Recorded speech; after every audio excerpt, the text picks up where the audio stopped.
السلام عليكم ورحمة الله وبركاته، وأهلا بيكم في قناتي قناة مطبخ نسمة القاضي.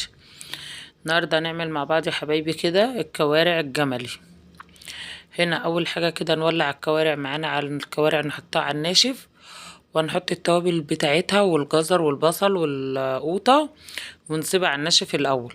لما تجيب ميتها خالص هنبدأ بقى نحط المية السخنة عليها. هنا بص هنحط نوى بلح عشان يساعد على السوا، وفلفل اسمر صحيح، وحبهان ورق لورا. بس بحطش توابل اكتر من كده. النوى البلح بيخلي الكوارع الجملي، كل عارف ان الكوارع الجملي بتاخد سوا جامد، فهي كده هتسويها بسرعة. هنا وهنا بقية الخضار بصل وجزر وقوطة، وهنحطها على الناشف بقى. لما تجيب ميتها خالص هنديها مية سخنة على طول بقى.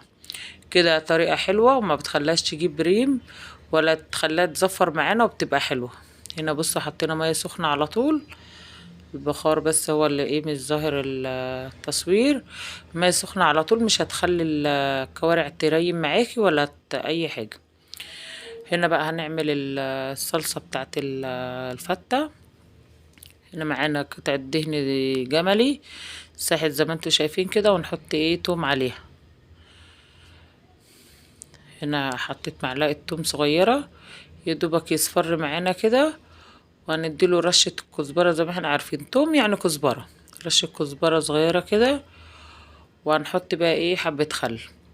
هنا بقى انا لما بعمل بحط الخل بنقص معلقتين منهم عشان احط على الفتة، بس انا ما نقصتش لان اليوم اللي انا عملت فيه الكوارع كان الجو حر، ما حبيتش احط توم على العيش بتاع الفتة عشان ما يبقاش الجو حر تبقى حامية. او عملتها كده شوربة الكوارع زي ما انتوا شايفين دسمة قوي، واستكفيت بقى بشوربة الكوارع، وبحط حبة صلصة برضو على العيش.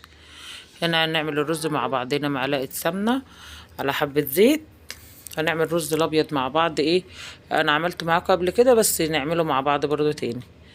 غسلنا الرز كده وهنشوحه مع السمنة والزيت الاول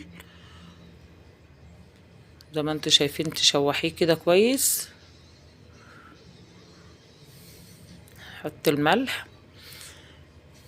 نشوح برضو ونديله المية، ونحط له معلقة خل صغيرة عشان يخليه ابيض وحلو. تشوحيه كويس عشان يبقى مفلفل معاكي ويبقى حلو. انا بحط معلقة خل صغيرة كده عشان يبقى ابيض وحلو. هسقيه بقى، اديله العقد بتاعه. اللي حابة بقى تحطي حبهان، تحبي مستيكة، دي حاجة ترجع لراحتك، بس انا بعتمد على طعم معلقة السمنة البلدي، بتبقى طعمها حلو وجميل.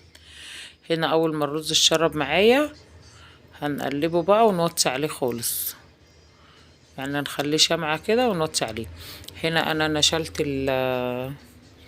الكوارع، وهنا الصلصة اتسبكت زي ما انتوا شايفين كده، ونشلت الكوارع بقى وهحطها في الصلصة. بصوا هنا انا نشلت الكوارع اهو، وشلت العظم الكبير اللي ملوش لازمة خالص عشان بيبقى فيها عظم كبير قوي. وهنا حطيت الصلصة الكوارع على الصلصة وهقلبها زي ما انتوا شايفين كده. هحطها في الطاجن بقى واحطها في الفرن. هديها بس كبشة شوربة كده عشان لما بتخش الفرن زي ما انتوا عارفين الطاجن بتتبخر. هنا اهو زي ما انتوا شايفين كده، اللي حابب يحط الصلصة كتير عن كده دي حاجة ترجع له. هنا الرز اتشرب معايا، وهنا العيش بقى زي ما انتوا شايفين اهو. انا بوريلكوا اهوت متحمص ومقطعاه. تقطعيه بقى التقطيعة اللي تعجبك، بس هو فتة يعني تقطيعة كبيرة شوية. هنا بقى انا هحط معلقة صلصة، كبشة الصلصة كده برش اطعم بيها العيش، لاني انا ما حطيتش، مش هحط خل وتوم بقى زي ما انتوا عارفين الجو كان حر. وهنا بقى الشوربة سمينة قوي، هسقي بيها العيش زي ما انتوا شايفين كده. هنا انا خلاص سقيت العيش، بصوا ولا كتير ولا حبة صغيرة يبقى ناشف. اللي حابب يبقى قليل دي حاجة ترجع لك بقى، يعني حسب ما انت ما بتحبي العيش كتير، شربته كتير قليل، دي تحكمي فيها بقى بالشوربة. وبرضو لو انت عايزة العيش طري او ناشف طري، هنغطي عليه بقى شوية كده قد 10 دقايق يشرب الشوربة دي. ناشف اغرفي على طول بقى. يعني هنا بص هنغطي بقى، احنا بنعملها بنغطيها شوية تشرب العيش عشان تبقى متشربة. كده هو زي ما انت شايفة تشرب العيش. هنحط الرز بقى، العيش تشرب الشوربة. الشوربة بتاعة الجملي بتبقى سمينة قوي يعني، بتبقى بتخلي طعم العيش حلو. هنا انا بحط بقى، نحط الرز، كمية الرز اللي انت عايزاها على الفتة، وساوي بقى يعني، سوي على يعني بالمعلقة كده على الرز على خفيف، مشي ايدك على خفيف كده عشان ما تكتميش الرز، يبقى متساوي ما يبقاش مكتوم في صينية الفتة. بعد ما سويته بقى نرش الصلصة اللي تعجبك بقى، يعني كتير شوية زي ما انتي حابة يعني. بص اهو زي ما انا بوريكي، خلاص كده انا غرفت الفتة بتاعتي وطلعت الكوارع من الفرن، وعملت طبق سلطة خضراء، وحطيت شوربة الجملي بتبقى سمينة جدا، فانا عشان كده ما بحطش تقلية عليها يعني. انا في الكوارع العجالي بروح عاملة طشة معلقة سمنة كده بفص توم، واحطها على الشوربة، بتبقى طعمها جميل وبتبقى حلوة. انما الجملي شوربته بتبقى دسمة وتقيلة، بنشربها كده بتبقى خفيفة عن ما احط عليها التقلية. هنا زي ما انا بوريكم كده الفتة والسلطة.